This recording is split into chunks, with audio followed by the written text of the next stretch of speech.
Hello, everyone, and welcome to another episode of our TEPSA Presents Member Spotlight series. I'm your host, Todd Neslony, the Director of Culture and Strategic Leadership here at the Texas Elementary Principals and Supervisors Association.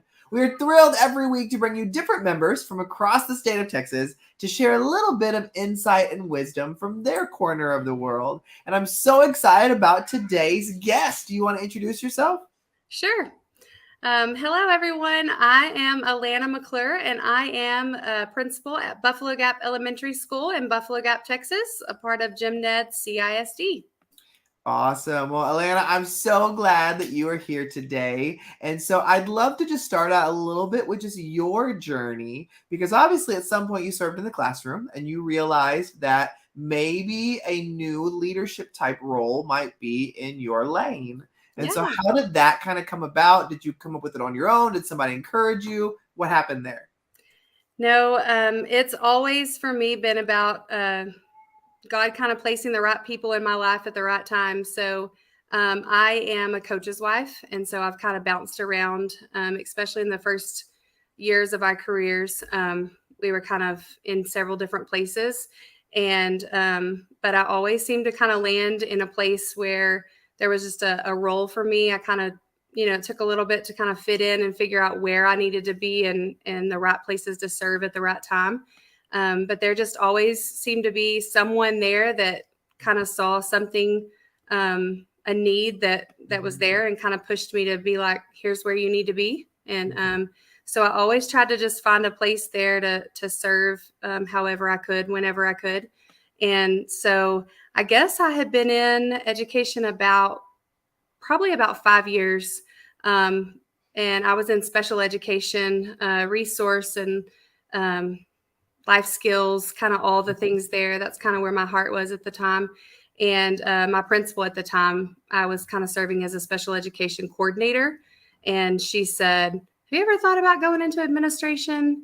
And I, at that point, said, no, I had not. Of course. And so, but that kind of really just got me to thinking about it. And, she said something to me that day that kind of stuck with me and said, hey, there's a lot of great educators that just need someone to, support them and fight for them. And so that really kind of stuck with me. And so I kind of started looking into programs, and I was able to find something online where I could continue to work and kind of do that at the same time. And so I did that, and I actually worked under her to do my practicum. And so it was a great experience. And so that's kind of how I ended up going into that and served as a special ed coordinator through that. And then I was very fortunate to have someone just kind of take a chance on me about 3 years ago during the craziest time of always, Yep. COVID. Interviewed online, much like this format. Aren't we so thankful for technology? Right. But in the moment, just interviewing for my first principalship there, and Dr. Teal kind of took a chance and hired someone that didn't have any principals experience to lead Buffalo Gap Elementary. And that's kind of how I ended up where I am today.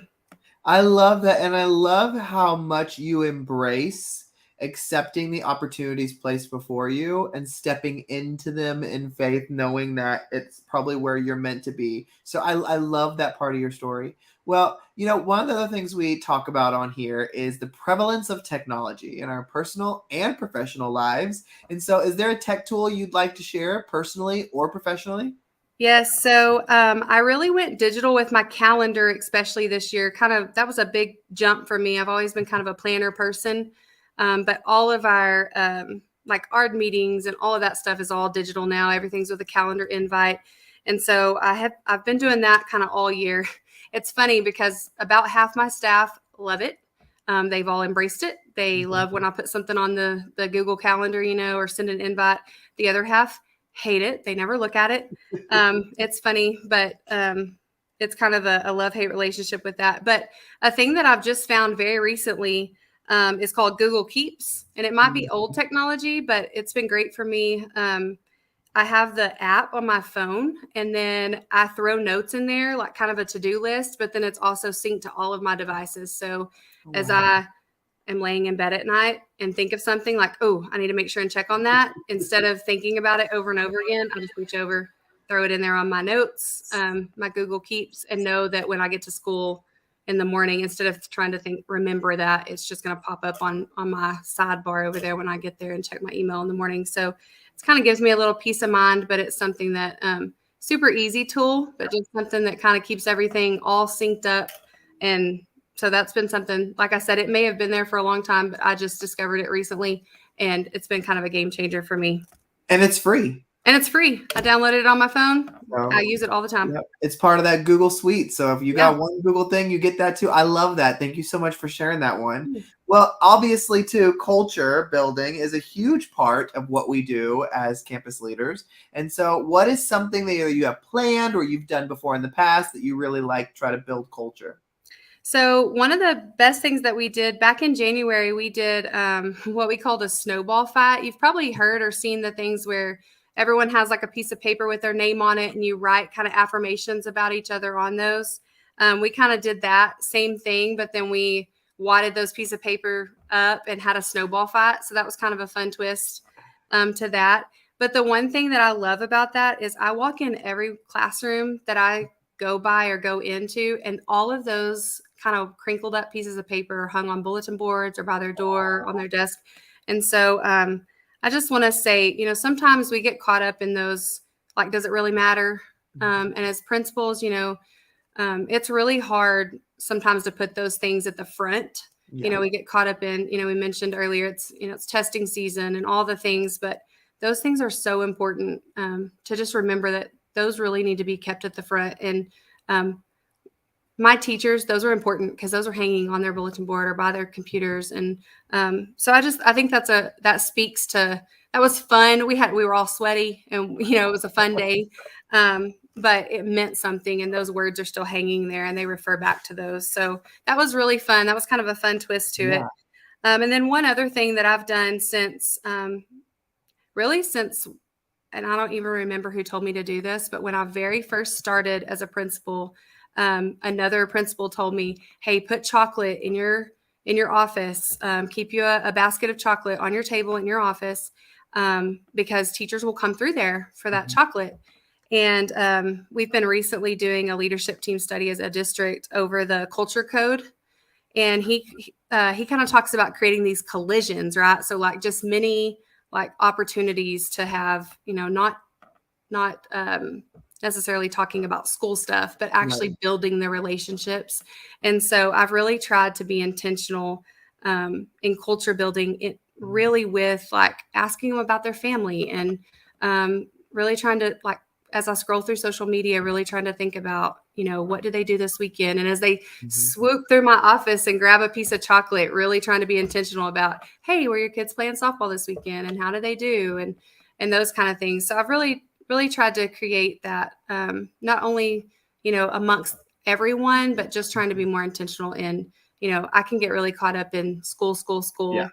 But just really trying to build those relationships too, and make that important too. But I'm telling you, I see every teacher at least once a week, sometimes every day, because they want to come through. So I would say to every principal, get some chocolate, put it in your office. They will come through there to get it.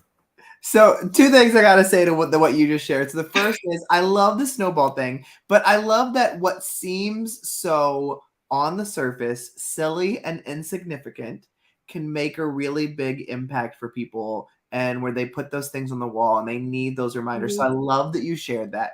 But the second thing with the chocolate, I got to tell you, I got to admit, I have tried that as a school principal, but I eat all the chocolate. And so it becomes so dangerous for me because I don't have the self-control. I buy the kind I don't like. Buy the kind you don't like. Yes. That's exactly what I was going to say that I had to do was I had to pick out stuff that I was like, well, I'm not going to eat that. So I'll put that on the table because I was finding myself eating it. So that's all I can think about when you were sharing that. That's such a great idea. Thank you. Well, in closing out this conversation, I love to leave people with some leadership advice. And so if you were to leave a piece of advice, what would that be? So this is kind of a hard thing when you're trying to narrow down, one, the most important thing. But really, for me, thinking back on my first year as principal, and I definitely don't have things figured out, but kind of thinking back to that first year, which was definitely, that was a COVID year for me. I kind of started out in 2020, which was kind of crazy for everybody. But I spent a lot of time in what I call decision fatigue. And I wish that I would have just trusted myself and trusted my team. So I think if I could lead, or if I could tell, one thing to a new principal is trust yourself, to kind of trust your gut. I spent a lot of time saying like, oh, I'm not sure, or let me get back to you, on decisions that I knew I was going to say no, or that we didn't have time for, or, I mean, I knew the answer. And so like now I just trust myself. And so I'll say, nope, we're not going to do that. Or, also know what you have the time and energy for, and trust your team. And so if your team comes to you with a really great idea, but in the back of your mind, you do not have the time or energy to do that, trust your team's going to do it. And let them do that. Is there going to be some mistakes along the way? Absolutely. Are we going to have some bumps in the road? Yes. Does that come back on you as the leader sometimes? Yes. But will they learn? Will they grow? Will we continue to move forward? Absolutely. So I think the biggest thing that I would say to someone, first starting out is just trust yourself, trust your gut, and then trust your team, to just keep moving forward. And you don't have to know it all. You don't have to have all the answers. I think there's a lot of value in just saying, you know what, I don't know, but let's figure it out. I still say, you know what, I'm not sure. Let's figure it out. I think there's a lot of value in just that vulnerability. Like I'm not sure, but we're going to figure this out. I mean, education is changing daily. Yep. We don't have all the answers. So I definitely would say, trust yourself, trust your team, and just work together to figure it out.